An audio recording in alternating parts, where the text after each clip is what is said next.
Salut à tous, comme toujours, j'ai fait une vidéo spoiler, donc je vous conseille d'aller la voir en premier parce que je vais parler de plein d'éléments que j'ai évoqués dans cette vidéo avec spoiler. Donc allez voir ça en premier, puis après revenez ici. Voilà.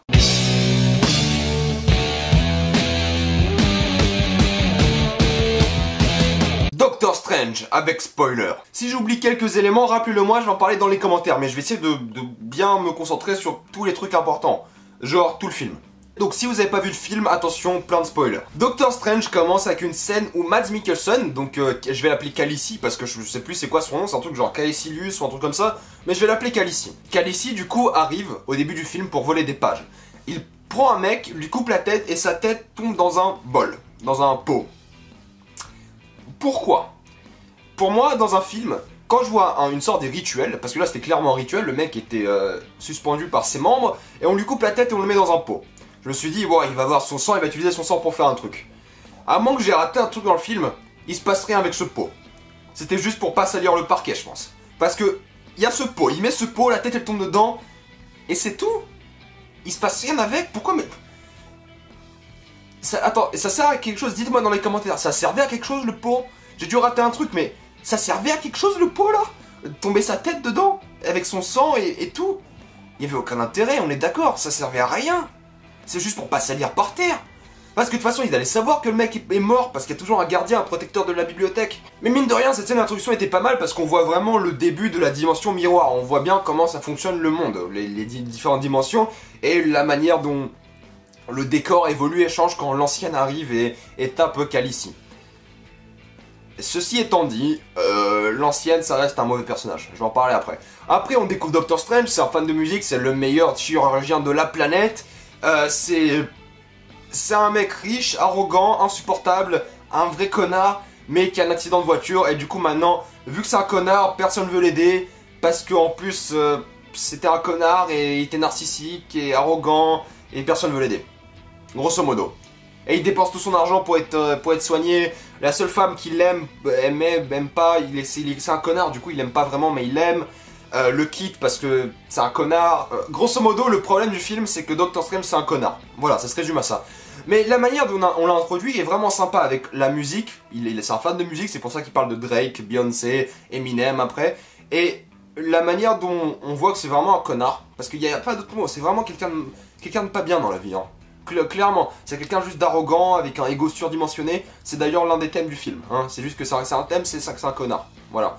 Mais c'est allé tellement vite, genre c'est bon, c'est un chirurgien, il était avec cette femme, la femme l'aime clairement toujours, et du coup maintenant c'est il peut plus être chirurgien, du coup à ses yeux il vaut plus rien.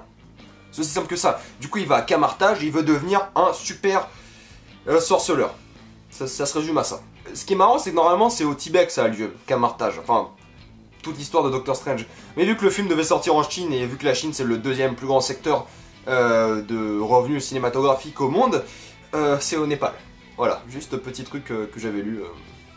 Voilà, c'est tout. Il arrive à Camartage, c'est drôle, il y a le gros trip en LSD qui était vraiment sympa. J'ai toujours voulu voir un trip en LSD, mais avec un gros budget.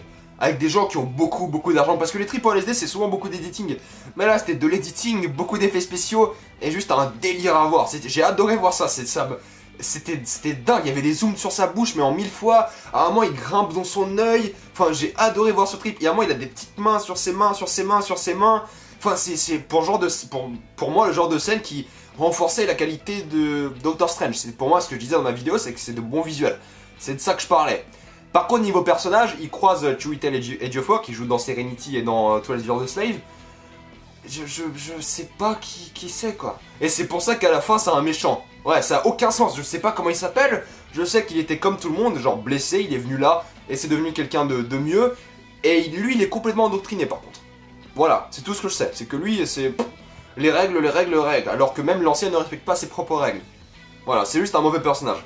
Pareil pour l'ancienne, c'était un mauvais personnage parce que d'un coup genre je me nourris des ténèbres. Oui, c'est comme ça que j'ai survécu toutes ces années, mais du coup, faut quand même suivre mes règles. Faut quand même faire mes trucs. Et Chiwetel Ejiofor, on en a rien à faire, genre, ouais, les règles c'est important. Puis d'un coup, elle est méchante avec son petit logo là qui sort de nulle part, enfin, on va en reparler. Grosso modo, Doctor Strange commence son entraînement, il commence à s'entraîner à devenir un vrai sorceleur. Non, sorceleur c'est dans The Witcher. Un vrai sorcier, un vrai homme du mystique. Voilà. Et mine de rien, j'ai bien aimé que l'entraînement n'était pas un montage de lui en train de réviser. C'est juste, on le voit juste s'habituer à ses nouveaux pouvoirs, parler avec Wong de Beyoncé, et lui après il écoute Beyoncé, on le voit voler des livres, même les livres interdits, et en deux mois, peut-être un mois, peut-être quelques semaines, ça devient l'un des sorceleurs les plus forts de l'existence. Et j'ai bien aimé que tout ce passage soit court. Alors tout ce que je viens de vous dire là, c'est genre quoi, 30, 40 minutes maximum. Après c'est que de l'action. Donc il révise, il envoie des mails à sa copine qui lui répond pas, puis après c'est de l'action. Doctor Strange arrive donc à New York, et là il y a le gardien de la bibliothèque de New York. Il se fait tuer par Khaleesi et ses deux amis, ses deux apôtres, ses deux zélotes, comme ils disent dans le film. Mais il se fait tuer comme ça. Puis après, quand Doctor Strange affronte les trois personnes en même temps, lui il survit. C'est le même problème que le réveil de la force. Finn face à Kylo Ren et Rey face à Kylo Ren. Genre, des années d'entraînement, puis au final, contre quelqu'un qui vient d'apprendre ce qu'il fait. Là c'est pareil. C'est pareil. Et tout le dialogue avec Doctor Strange et Khaleesi était embarrassant. Vraiment, genre, c'était juste pas drôle. Genre, il dit monsieur, et il répond docteur. Après, il fait monsieur docteur. Alors, Khaleesi était quelqu'un de normal avant. On est d'accord, ce n'a pas été un sorcier toute sa vie. Il connaît les blagues, il sait ce que c'est un docteur. Du coup, dire monsieur docteur, il aurait compris, c'est pas un abruti fini. Tout le monde était comme avant, avait un vrai monde, ils étaient juste blessés, ils sont venus là. Il sait ce que c'est un docteur. Et puis après, il fait Doctor Strange, il fait c'est pas à moi de juger. Ce dialogue était juste embarrassant. Parce qu'on sait que le mec sait ce que c'est un docteur. On sait qu'il a vécu dans un vrai monde. On sait qu'il a un peu d'humour parce qu'après, il fait l'humour après. À un moment, Doctor Strange prend un pot, il lui fait tu sais pas comment l'utiliser de toute façon. Enfin, c'est ridicule. Le film était ridicule pour ça. C'est qu'il y a des moments. Le méchant était ridicule, aucune personnalité. Et puis après, il y a tout le monologue avec le méchant. Où honnêtement, je me rappelle pas de ce qu'il dit. Il était juste complètement endoctriné par Dormammu. Et il lui dit viens être dans le combat éternel, viens avoir la vie immortelle, blablabla, blabla. Je sais pas ce qui s'est passé. Clairement, c'est un mauvais méchant qui a pas de motivation. Ça n'a aucun. Il disait que de la. En plus, c'est hyper long quand il raconte ses motivations, c'est hyper long et ça sert à rien. Et un truc que j'ai pas compris. Quand Doctor Strange fait tomber la blonde dans le monde du désert, elle avait pas son truc pour se téléporter, elle l'avait perdu un moment. Parce qu'à chaque fois dans ce film, à chaque fois que quelqu'un veut courir quelque part, ils oublient qu'ils peuvent se téléporter. C'est un truc que vous pouvez vous téléporter à l'endroit que vous voulez, c'est pas plus simple. Vous avez votre bague là, vous pouvez le faire. Non, la blonde, je sais pas si elle avait perdu sa bague. Peut-être, il y a un plan, peut-être elle a peur. Mais elle est en train de courir dans les airs pour choper la porte. Et du coup, elle aurait juste pu se téléporter à Londres, genre non. Ils peuvent pas eux se téléporter. Peut-être, hein, je les ai jamais vus se téléporter eux, je crois. Peut-être ils peuvent pas. Mais c'est con. Enfin voilà, peut-être ça c'est un petit détail. Mais bon. Avant de capturer donc Khaleesi, il chope sa cape. Alors sa cape, pour moi ça a tué tout l'humour du film. Sa cape, c'était un vrai problème. La cape de Doctor Strange était trop drôle. Dans le sens où genre, elle essayait trop d'être drôle plutôt. Ce qui se passe, c'est bon, la cape quand elle protège Doctor Strange, ça va, ça ne dérangeait pas tant que ça. Mais la scène, le plan où Doctor Strange, on lui fait, viens, va choper la hache, puis après la cape qui l'arrête, on le voit. Doctor Strange ici, sa cape qui le tire vers l'arrière, et on a un plan de quelques secondes sur ça. Mais comment tuer l'ambiance d'un film? Comment tuer ce que vous avez qualifié comme drôle dans le film? C'était ridicule. Et pendant ce temps, le mec le regarde. Khaleesi, il est là en mode ouais, c'est drôle, ouais. Moi, je vais rigoler à ça. C'est ridicule. La cape était juste. Essayait trop d'être drôle. Puis après, quand il lui sèche ses larmes et tout. Mais c'est bon, on a compris. C'était l'élément de trop, tu vois. C'était l'élément qu'il fallait pas rajouter. Puis après, quand la cape tape l'apôtre de Khaleesi par terre pendant des heures et des heures et des heures, alors que Doctor Strange a un bout de miroir dans la poitrine, on peut regarder que la cape parce que c'est ridicule, alors que le mec est en train de mourir. Enfin, ça a tué l'ambiance du film. Clairement, cette cape ne devait pas être comme elle était. Tout simplement. Merde, putain. Il revient voir Rachel McAdams, il lui dit ouais, je suis blessé, regarde, je suis un homme mystique, j'ai un corps astral. Et tout le film, on voit que le corps astral ne communique que avec la dimension astrale. Par contre, quand il se bat avec l'autre corps astral du mec, de l'apôtre, il touche des éléments du vrai monde. Il pousse des chariots, ils font exploser des lumières. Alors pourquoi il aurait pas pu s'opérer tout seul? Pourquoi il aurait pas pu s'opérer tout seul dès son corps astral? Parce qu'il y a bien une interaction entre le monde astral et le monde réel. Est-ce que c'est quand il y a des grosses zones d'énergie? Par exemple, est-ce que quand il se fait électrochoquer, d'ailleurs ça n'avait aucun sens qu'il ait un gain d'énergie alors qu'il est... Enfin, bref, laissez tomber. Franchement, le corps astral, laissez tomber, ça n'avait aucun sens. Mais du coup, quand ils se battent, il y a bien des éléments qui interagissent avec le monde astral. Mais est-ce que c'est quand ils se battent, vu qu'il y a beaucoup d'énergie astrale, ça fait bouger le monde? pas ce qui se passe, je sais pas, ce film, je sais pas. Bref, du coup il revient à New York, il lui dit merde, il va revenir pour détruire le grand bouclier. Et il y a l'ancienne qui arrive, il y a l'ancienne et Tweety G4 qui arrive. Ils se battent, c'était d'ailleurs la scène était géniale avec tout le monde qui change et tout, j'ai adoré voir ça. C'était très Inception, mais genre Inception niveau LSD, du coup c'était vraiment pas mal. On voyait vraiment tout le décor tourner autour d'eux, c'était splendide à voir. Franchement c'est un truc juste pour ça, le film je pense qu'il vaut le coup d'être vu parce que les décors, la manière dont les décors ont interagi durant, c'est une course poursuite, hein, c'est un truc tout bête. C'était vraiment très beau à voir. Du coup l'ancienne se fait poignarder et elle tombe. Alors encore une fois c'est le genre de truc que je comprends pas. Bon déjà elle fait une chute de 500 mètres, puis elle tombe normal, bon, c'est pas de la chair, c'est pas de la pâte à modeler à la fin, ce qui est pas normal, mais on va dire c'est un film Marvel, ça passe. Mais les gens peuvent pas se téléporter dans ce film, je veux bien elle les poignarder, je veux bien qu'elle tombe, voilà. Mais ils peuvent pas se téléporter, la choper, il peut pas, Doctor Strange il peut pas genre faire un portail en dessous d'elle. On n'a pas appris qu'il pouvait faire ça, des portails à distance.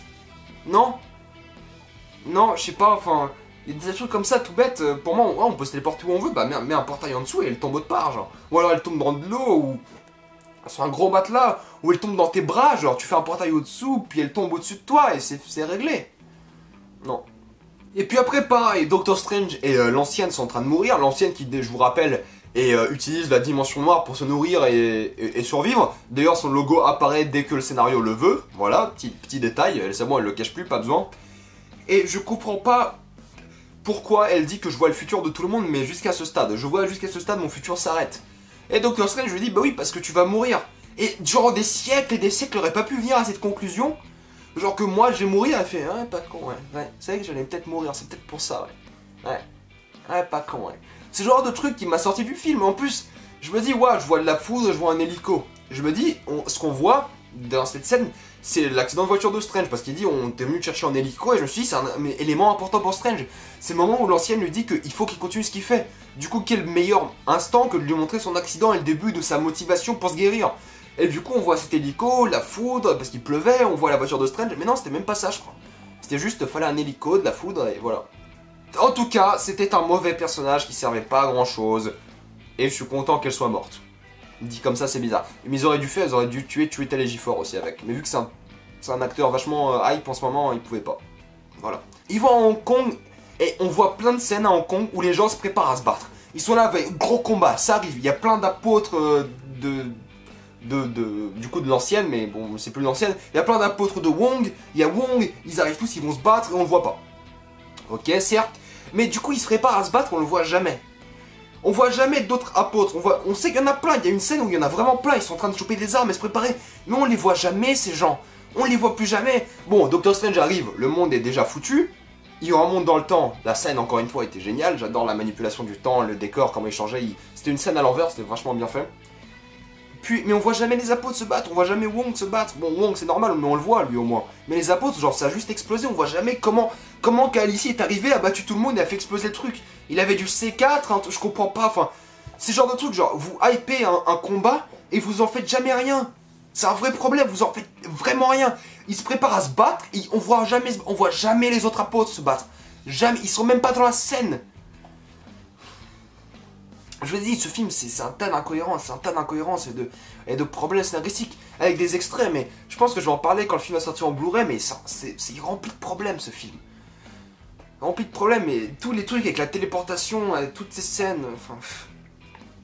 Et du coup, le fait qu'il puisse remonter dans le temps, mais ça tue le jeu, genre, ça tue tout le Marvel Game. Parce que du coup, quand Infinity War va avoir lieu, il peut juste remonter dans le temps. Tant pis, Thanos il vient faire chier, bah allez, retourne chez toi Thanos, j'en monte dans le temps.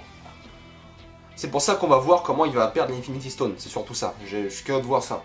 Mais en tout cas, avec l'Infinity Stone, il peut remonter dans le temps quand il veut, faire ce qu'il veut. C'est ce qu'on voit avec Dormammu. Dormammu est l'une des plus grosses erreurs de ce film. Dormammu, genre. Bon, Doctor Strange arrive chez Dormammu, et il utilise la boucle infinie temporelle. Voilà, qu'on lui a dit de pas utiliser. Mais ce qu'on nous a dit sur Dormammu tout le film, c'est que c'est le mec le plus fort de la galaxie, du monde de la dimension noire. C'est le mec le plus puissant. Tellement puissant qu'au début je pensais que c'était ou Thanos ou Galactus. Ouais, j'ai le droit de rêver, non?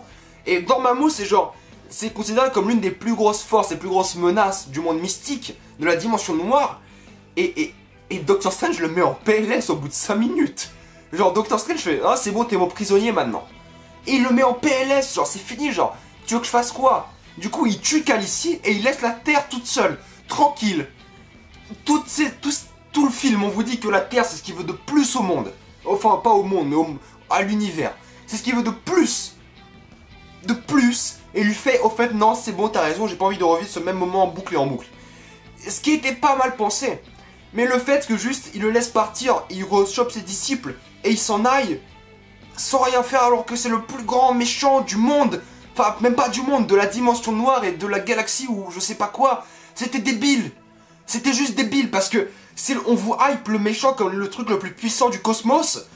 Et puis après, il fait un marché qui respecte. Parce qu'un méchant, ça se respecte. Mais n'importe quoi, Doctor Strange. Il met en PLS le méchant, puis après, le méchant n'a rien à foutre. Il respecte sa part du marché. Mais c'est débile. C'était débile. Ouh. Faut que je me calme. Hein. Parce que vous avez vraiment le truc le plus méchant du cosmos et il respecte un marché.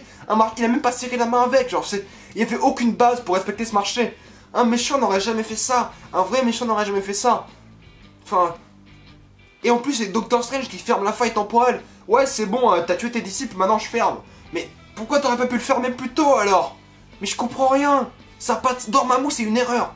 Dormammu, en plus, il est moche. Hein. Dormammu, dans les comics, il ressemble pas à ça. Hein. Pas du tout. Hein. Et du coup, il est moche. Dormammu, c'était une erreur. Ça aurait jamais dû être Dormammu. Clairement, une erreur fatale au film. Complètement. Et le film s'arrête. Et ce qui me dérange pas, parce que tout ce que je viens de vous expliquer depuis 10 minutes, c'est aller hyper vite. Et ça, c'est une qualité. Le film est passé super vite. C'était un super moment, ça. Rempli de défauts. Je parle que des défauts, mais j'ai passé un super moment dans le film. Je vous ai dit dans ma vidéo précédente, j'aime le film. Même si c'est un mauvais film. Clairement. Du coup, le film s'arrête. On voit bien que Doctor Strange ne peut pas utiliser un peu de magie pour arrêter de faire trembler ses mains. L'autre mec là, qui a une paralysie du dos et des bras et de tout, lui c'est normal, je trouve ça normal qu'il il ait besoin d'un peu plus de magie pour qu'il marche, évidemment. Mais Doctor Strange il peut pas mettre un peu de magie dans ses mains. Le mec vient de battre la chose la plus puissante dans le cosmos, il peut pas mettre un peu de magie pour qu'il arrête de trembler quoi. Un tout petit peu. Non, j'ai pas le temps. J'ai pas assez de puissance. Le mec c'est officiellement la personne la plus puissante du monde. Putain mon écran là-haut.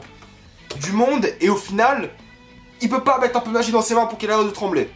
Ça veut pas dire qu'il allait redevenir chirurgien, juste qu'il arrête de trembler. Comment il se rase dans le film? Et à un moment il se rase, il tremble pas.